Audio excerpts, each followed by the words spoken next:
जी 4 दिन हो गया फिर आया ने वो कोई सुनाई नहीं करने लग रहे। ये अगुआ का पर्चा काट दिया। मैं तलवंडी से आया यहाँ। ठीक है। अजी काल का पर्चा काट रखे हैं अगुआ ले जो और ना रिपोर्ट देने लग रही है। हाँ ना मेरे भाई का अफरा तार दे कोई दवाई नहीं देते ना और वो मर जाएगा तो कभी कट ले जो उठा के ना फिर फायदा भी क्या है हॉस्पिटल का। रिपोर्ट मांगी तो क्या रिपोर्ट कहते हैं उनका आई नहीं है। रिपोर्ट मांगी जिनको आई ही नहीं है 3-4 बार कह दिया 4 दिन से रिपोर्ट ही नहीं हाँ आई नहीं है जी। नमस्कार सर नमस्कार। क्या कुछ पूरा मामला सर देखिए मैं धन्यवाद करता हूँ आपके चैनल का और आपका। बात तो ये है सर, देखिए ये लोग अलग अलग लेवल पे हैं। हर एक आदमी अपनी अपनी प्रशासन नहीं लेके आया हुआ है। जो रत्ना भारती सीएमओ है उनका दिमाग टस से मस नहीं हो रहा। वो आम जनमानस को देख के खुश नहीं है। इस भाई को चोट मारी गई, इसने एडमिट था, ऊपर वार्ड में शिफ्ट था। इनके थोड़ा घूमने के लिए टहलने के लिए आया तो यहाँ पे पाँव रख लिया इसने कुर्सी पे। इसी दौरान यहाँ के जो सिक्योरिटी वाले आके बोला कि भी कुर्सी पाँव कैसे रख लिया और आके इसको मारने का काम किया। लगातार इसको मारने का काम किया। जब इसको चोट लगी हुई है फिर भी इसको मारने का काम किया जा रहा है तो सर ऐसे ये चीज़ें बर्दाश्त नहीं की जाएगी। अब मैंने रत्ना भारती जी से मिला, मैंने कहा रत्ना भारती जी से कि आप ना चीज़ों को समझो, आप चीज़ों को समझ के न्याय करने का काम करो। बोली नहीं ये तो छुरी लेके आया हुआ था, फलाना लेके आया था, चक्कू मारा था। ऐसा कुछ नहीं था। मैं खुद रात को 2 बजे यहाँ पे पहुँचा हूँ।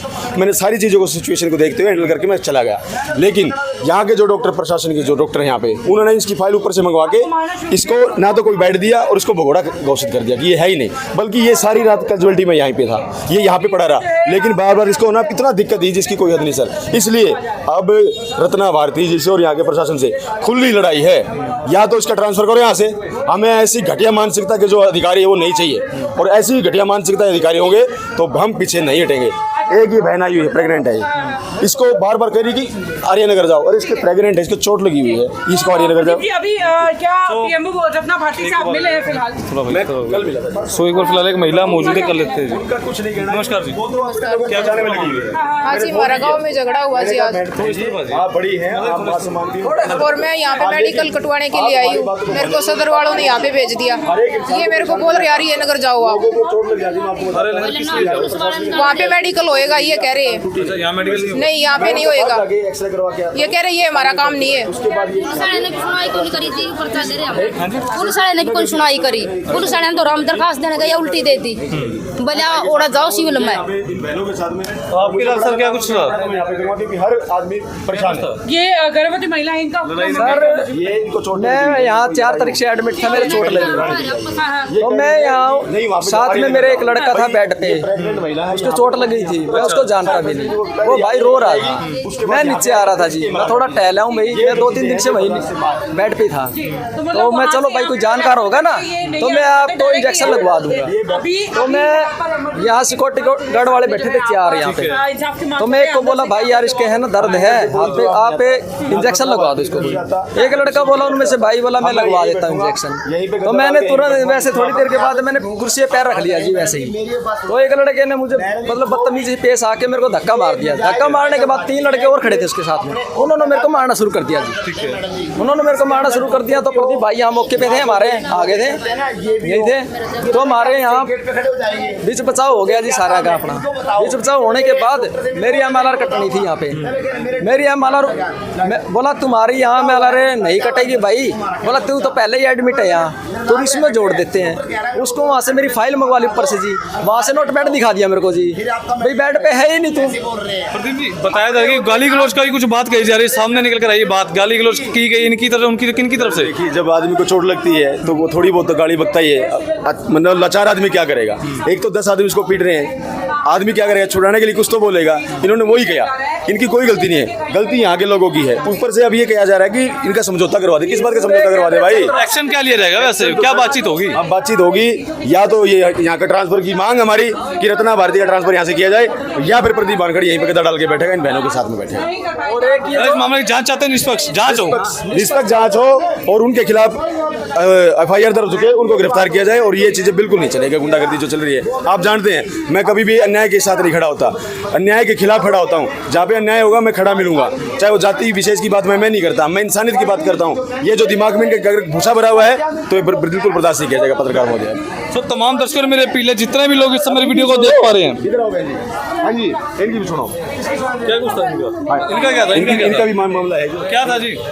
मेरे भाई का जी 4 दिन हो गया अफराया ने, वो कोई सुनाई नहीं कर लग रहे। ये अगवा का पर्चा काट दिया। आमिर तलवंडी से आए यहाँ, ठीक है। अजीब काल का पर्चा काट रखे हैं, दिव्या गुरुआ ले जो और ना रिपोर्ट देने लाग देइए है ना मेरे भाई का अफरा तार देइए, कोई दवाई नहीं देते ना, और वो मर जाएगा तो उनका कट ले जो उठा के ना, फिर फायदा भी क्या है हॉस्पिटल का। रिपोर्ट मांगी तो क्या कहते हैं? रिपोर्ट कहते हैं उनका आई नहीं है, रिपोर्ट मांगी जिनको आई नहीं है, 3-4 बार कह दिया। 4 दिन से रिपोर्ट ही नहीं हाँ आई। आई नहीं है जी, रिपोर्ट आई नहीं है। तो क्या प्राइवेट तौर पर आपने दिखाने की, निजी स्तर पर दिखाने की कोशिश की है आपने? नहीं जी, सरकारी में जी, सरकारी में ही है। आप जानते हैं ये यहाँ पे गरीब लोग आते गरीब है हैं, जी। जो यहाँ पे हम धनाढ़े लोग होंगे तो बढ़िया हॉस्पिटलों में जाएंगे, ऐसे बड़े बड़े हॉस्पिटल में जाएंगे। हमारे जो गरीब लोग हैं वो यहाँ पे आते हैं और उनके साथ में फिर ये सब व्यवहार किया जाता है। उनके साथ में लगातार है ना, मैं यहाँ पे आके देखता हूँ तो लोग कराते हैं, ढंग से दवाई नहीं दी जाती। चदरों का इतना बुरा हाल है जिसकी कोई हद नहीं, बल्कि इतना पैसा इनके पास में, इतना बजट इनके पास में आता है जो हर एक इंसान को ठीक ठाक से इलाज कर सकते हैं, लेकिन ये इलाज करने का काम नहीं करते। यहाँ के डॉक्टर की जो लैंग्वेज होती है, मैंने खुद से सुनी है, मैंने उसको धमकाया भी कि क्या कर लेगा, नहीं लगाता दवाई, नहीं देता दवाई, क्या कर लेगा। अरे तुम गुंडे थोड़ी ना हो, अगर तुम डिग्री लेके बैठे हो, तुम आम इंसान की सेवा करने के लिए बैठे हो। डॉक्टर का एक भगवान का रूप बताया गया है, तुम लोग वो काम नहीं करते। तुम लोग इन गरीब और मजबूर लोगों को तुम लताड़ने का काम करते हो, कब तक चलेगा ये? पिछले कुछ समय में गृह मंत्री और स्वास्थ्य मंत्री अनिल विज लगातार हिसार के अंदर 2-3 चक्कर लगा चुके हैं। आज भी जो है वो हिसार के अंदर है, लेकिन स्वास्थ्य सेवाओं का जो ये हाल है, एक बार भी यहाँ का दौरा नहीं किया। सर वो क्यों करेंगे? वो करेंगे बड़े बड़े हॉस्पिटलों का दौरा, जो बड़े हॉस्पिटल उनका दौरा करें। यहाँ पे तो सर गरीब लोग हैं, इनका दौरा क्यों करेंगे? यहाँ पे तो बात आती है सबको। ये तो आप जैसे पत्रकार महोदय हैं जो आम जनमानस की आवाज़ को उठाने का काम करते हैं, उनको न्याय दिलाने का काम करते हैं। अगर आप लोग ना हो तो हमें लोगों को न्याय नहीं दिला सकते। सबसे बड़ी भूमिका आप लोगों की, जो हमें दिखाने का काम करते हो, या आवाज़ को बुलंद करने का काम करते हो। यहाँ पे आप अंदर जाके देखो, टॉयलेट का इतना बुरा हाल है, हर बेड का इतना बुरा हाल है। आप पत्रकार महोदय एक बात हो, मेरे को चोट लगी, टाँका लग गया, उसके बाद एक दवाई लगती है यहाँ पे, क्या वो भी नहीं लगाए? टाँके खुले छोड़ रखे, दवाई तक नहीं लगाई जाती। मैं यहाँ पे बुलाता हूँ, उसके बाद दवाई लिख दी जाती है। इस तरह के यहाँ पे हालात है। टाँग टूट जाती है, हाथ कट जाता है, नई टाँके लगाए जाते हैं, पड़ा रहे। अभी देखेंगे, कब तक देखेंगे? और ये आप मेरे साथ है ना? हाँ जी, सारे साथ हो। अगर मैं यहाँ पे बैठूँ, सब साथ बैठोगे ना? बैठाएंगे आखिरी दम तक साथ बैठोगे ना? ठीक है। आज हमने ऐलान कर दिया है, रत्ना भारती जी का यहाँ से ट्रांसफर हो। ऐसे घटिया मानसिकता के लोग हमें नहीं चाहिए, बिल्कुल नहीं चाहिए, जो आम जनमानस की, बहनों की, बच्चों की, बूढ़ों की सेवा नहीं कर सकते। देखिए, एक मिनट भाई, एक मिनट रुको।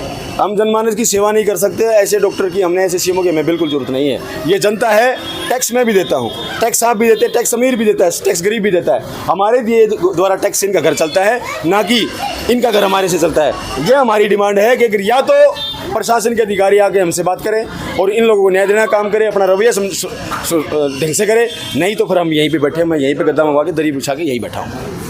धन्यवाद आपका, बहुत बहुत शुक्रिया।